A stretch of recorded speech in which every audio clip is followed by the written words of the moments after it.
If you don't think the Australian rental crisis can get any worse, think again. We're going through the worst rental crisis since the Great Depression, and what does the government want to do? Just pour on a bit of petrol and make things so much worse? How? Through irresponsible immigration policies that could end up sending many Australians onto the streets. I'm Biko Konstantinos, and that's what we're going to talk about today.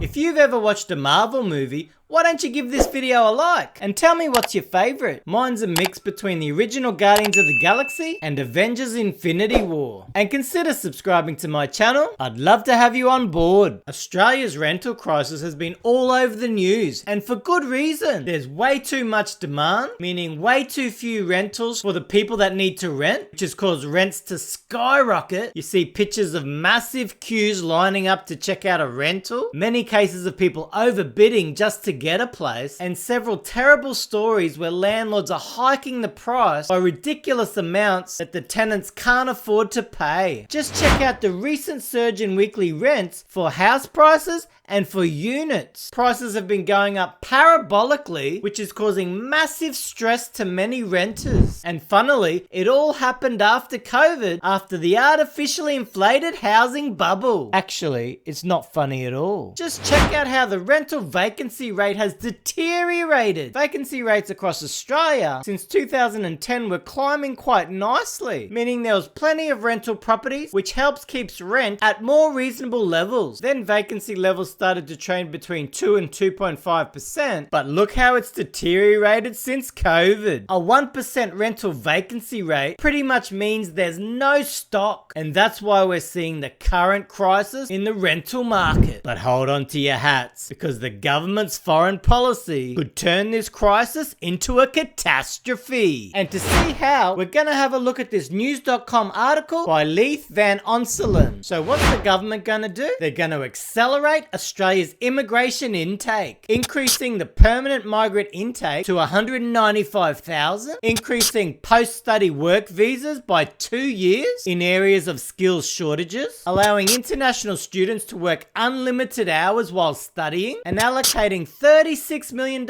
and 500 extra staff to clear visa backlogs, which massively accelerates international arrivals. Check out the annual growth of temporary visa holders since the COVID low. It's basically going straight up. What else has happened? The Chinese government has made a directive that they won't recognize academic studies if they were conducted online. So that decision is expected to see 40 to 50,000 Chinese students land in Australia over the next few months. And that equates to roughly 1/3 of available rentals in both Sydney and Melbourne. Where are these hundreds of thousands new migrants supposed to live when we already have a dire shortage of homes for the existing population? On the streets? Asked Leith.